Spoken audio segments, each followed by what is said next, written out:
තෙරුවන් සරණයි ඔබ සියලු දෙනාටම මම පොල්ගහවෙල මලී දේව හාමුදුරුවෝ. ඉතින් මේ වගේ ලයිව් එකක් ඇවිල්ලා කතා කරන්න හිතුනේ මේ බොහෝ තැන්වල ආරණ්‍ය සේනාසනවල පන්සල් වල යනකොට මේ බොහෝ දෙනෙක් කියනවා අර බලංගොඩ කස්සප කියන චීවරධාරියයි විවිධ පුද්ගලයෝ මට විරුද්ධව කියපු දේවල්. ඒතකොට රාවණා යුගයේ හොරකම් කරා ආරමේ කියලා මට කිසිම නඩුවක් නැහැ. ඔප්පු කරපු දෙයක්. පුළුවන් නම් අභියෝග කරනවා. එවැනි නඩුවක් තියෙනවා නම් පරීක්ෂණ පවත්වලා තියෙනවා. නමුත් නිදොස් කර නිදහස් කරලා තියෙනවා. ඔප්පු කරලන්න බෑ. ඔප්පු කරලා නැහැ. එතකොට මම පැවිදි වෙන්න කලින් තිබුණු බහු විවාහ නඩුවක් දෙන්නෙක් බැඳා කියලා නඩුවක් පැවිදි වෙන්න කලින්. ඒ නඩුව පමණක් තියෙනවා. ඒ නඩුවත් ඉවරයි.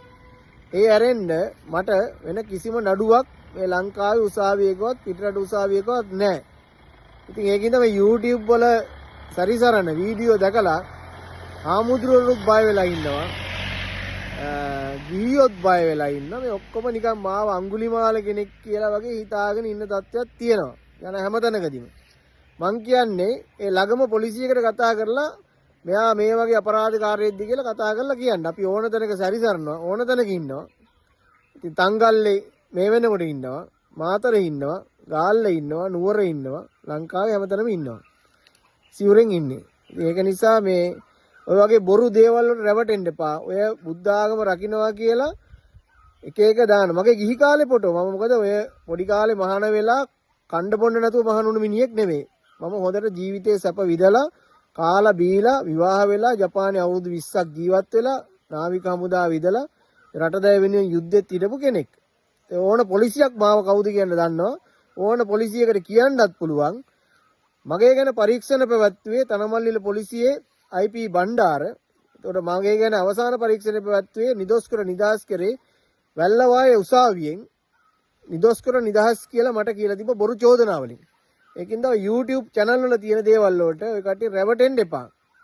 මට වැඩක් නැහැ. නමුත් මම මගේ හිතවත් යාළුවගෙන් ඉල්ලන්නේ මට ගොඩක් කතා කරන හින්දා අනුන්ගේ බොරු වලට රැවටෙන්න එපා. අපි ලස්සනට ඉන්නවා. අපි හැමදාම ලස්සනයි. තෙරුවන් සරණයි. තෙරුවන් සරණයි ඔබ සියලු දෙනාටම. ඉතින් මේ ටැටූ එක ගැනත් කියන්න ඕන. මොකද මේ පැවිදි වෙන්න කලින් ගහපු ටැටූ එකක් ජපානයේදී. ඉතින් අපේ මේ බෞද්ධ විදියට අපි හැම කෙනෙක්ම දන්නවා මේ පංචස්කන්ධය අපිටවත් අයිති දෙයක් නෙමෙයි. අපේ වසගේ පවත්ව ගන්න බෑ. අපිට ලෙඩ එනවා, හිස කෙස් පැහෙනවා, දත් වැටෙනවා, ඇඟ පණ නැති වෙනවා. මේ පංචස්කන්ධය දාලා යනවා. අපි කුලියට ගත්ත දෙයක් වගේ. උතුරා බුදු පියාණන් වහන්සේට පවා සදාහන් කරලා තියෙනවා මගේ ශරීරය දි รา පත් වුණු ගැලක් මෙන් ආනන්ද කියලා.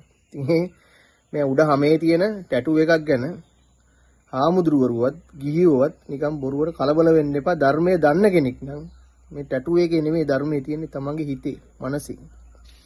මේවා ඔක්කොම විදපු කෙනෙකුට තමයි කියන්න පුළුවන් සබ්බ දුක්ඛ නිස්සරණ නිබ්බාන සත්‍ය කරණත්තාය කියලා. කෙනෙක්ව පැවිදි කරනකොට මහාන කරනකොට කියන වචනයක්. මේ සියල්ල දුකයි කියලා කියන්න නම් සැපක් විදලා තියෙන්න ඕන. සිද්ධාර්ථ කුමාරයා රම්ම්‍ය සුරම්ම්‍ය සුබ කියන මාලිගාවල් වල සැප විදලා තමයි ඒ කතන්දරේ දන්නවනේ. දරුවෝ හදලා යසෝදරාව ජීවිත ගත කරලා තමයි පැවිදි බවටපත් වෙන්නේ. ඒ වගේ තමයි අපේ ජීවිතත්. ඒක නිසා මේ ටැටූ එකක් ගහලා ඉන්නවා කියලාවත් මේ හැමේ අනික අපි ටැටූ ගහනකොට මහාන වෙන්න හිතපු කට්ටිය නෙමෙයි.